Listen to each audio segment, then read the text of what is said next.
All right, hey there guys, this is Chief Meteorologist Ben Pine in the WHAS 11 News First Alert Storm Team Weather Center on this December the 9th, 2021. It's 9:30 p.m. We're going to talk about the severe weather threat, some of the graphics there behind me. We'll time it out for late Friday night into early Saturday morning. Probably one of the bigger tornado threats that we've had this year. We haven't had a whole lot of severe weather this year or really over the last several years.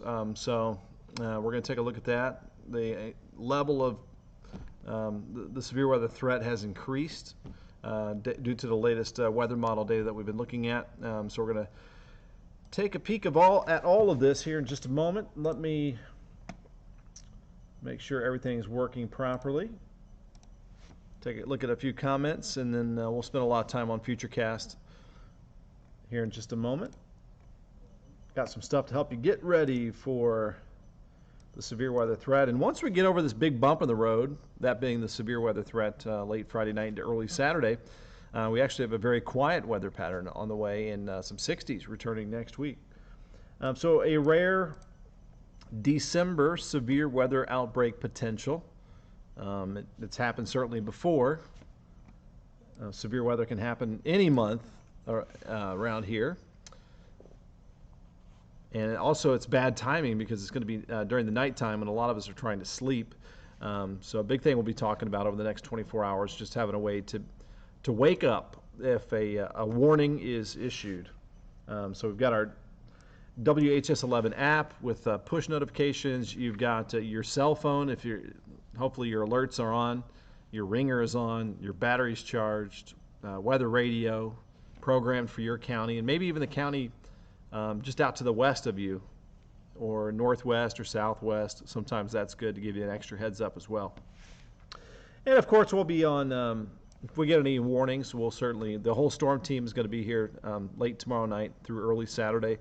So we'll be watching it very closely. We'll have a lot of eyes on it, and if there's any warnings, watches, we'll get it right to you on WHAS 11. We've got Beverly Hagest, Brandon Hobson, Morgan Lewis from Salem, Shannon Harris, good evening, Jeff Mattingly, Chris Hall, how's it going, Kathy Mattingly. Yes, Kathy, you will get some storms. And in fact, the entire viewing area looks like it'll be stormy late tomorrow night.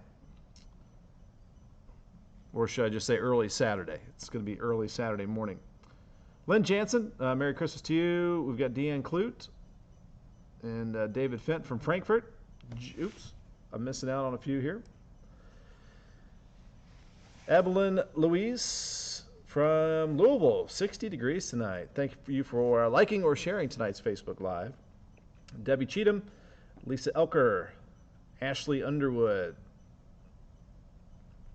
So right now we are 3 out of 5. 3 out of 5 on the severe weather risk categories. And again, in just one moment, we'll get to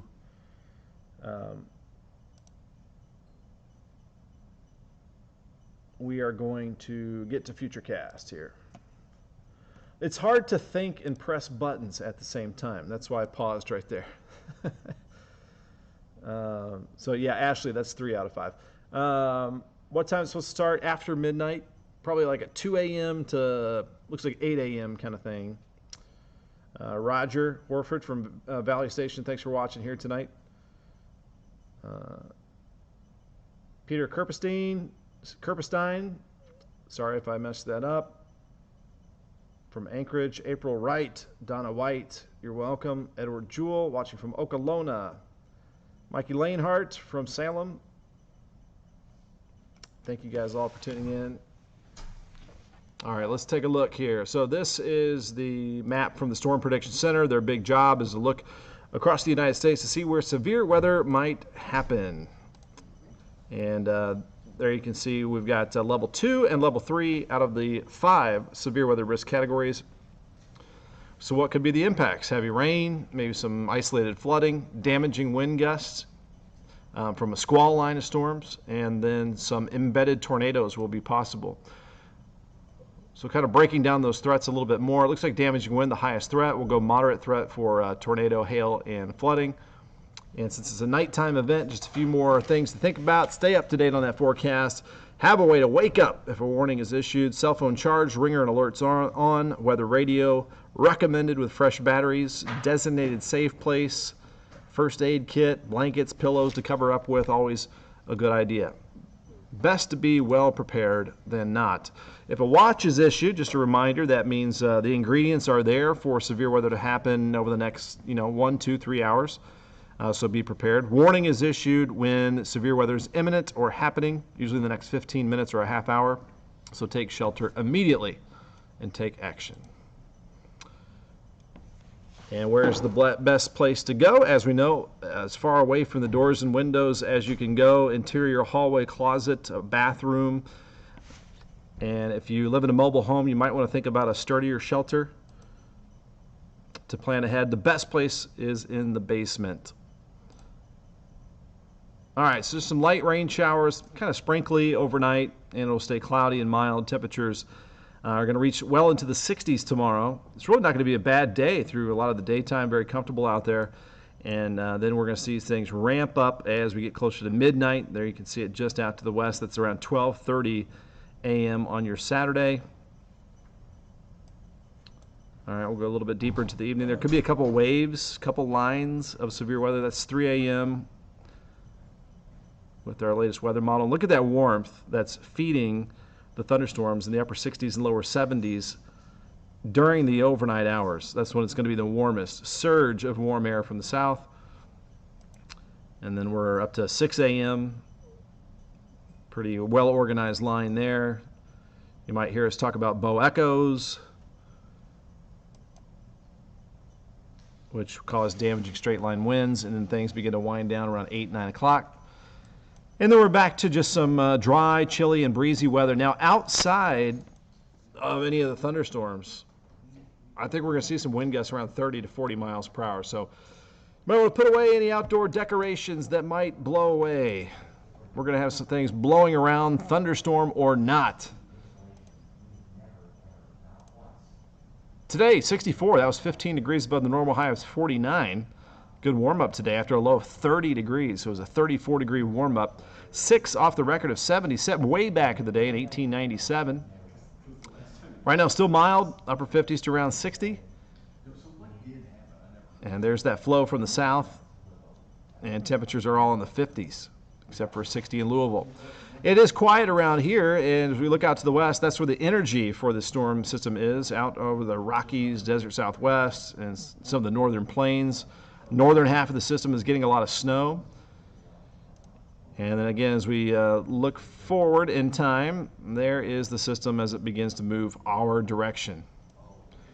So be extra weather aware late tomorrow night. And again, I think the main time frame you're looking at probably 1, 2 a.m. to around 8 to 9 a.m. So it's kind of a big window where I know we're going to be sleeping. A lot of us will be sleeping, but just, again, if you hear some rumbles of thunder, Mother Nature might wake you up. Check us on WHS 11, see if there's any alerts, and we'll get them right to you.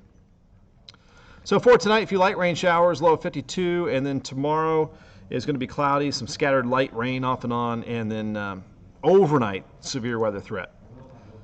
7-day forecast is a lot quieter after we get through Saturday morning, dropping temperatures Saturday afternoon and blustery, down to 32 Saturday night.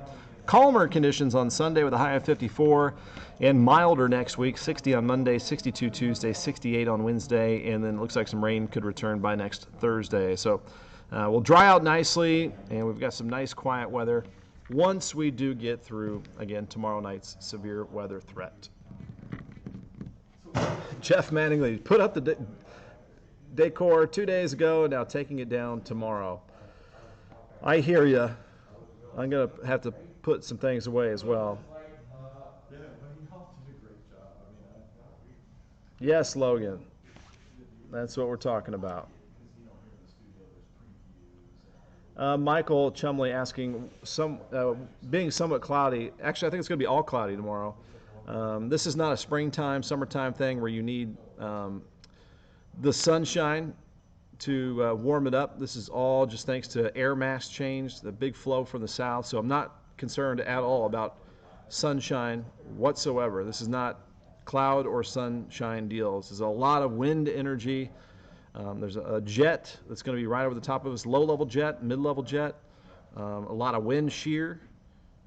So any thunderstorm that gets cooking could bring down some straight-line winds and possibly create some embedded spin-up tornadoes is what we'll have to watch out for. So I'm not even thinking about the sunshine ingredient for this severe weather setup. A lot of dynamics at play and a lot of that jet energy that we're talking about. All right, thank you guys for watching. If you missed anything, I'll hit stop here and you can go back and take a look at Futurecast. Let's all be safe tomorrow night. We'll do another Facebook Live. We'll get you up to date on the latest information as we get a lot closer to our potential severe weather outbreak. 9:40 on this December 9th, 2021, Thursday. Sleep well, have a peaceful night, and we'll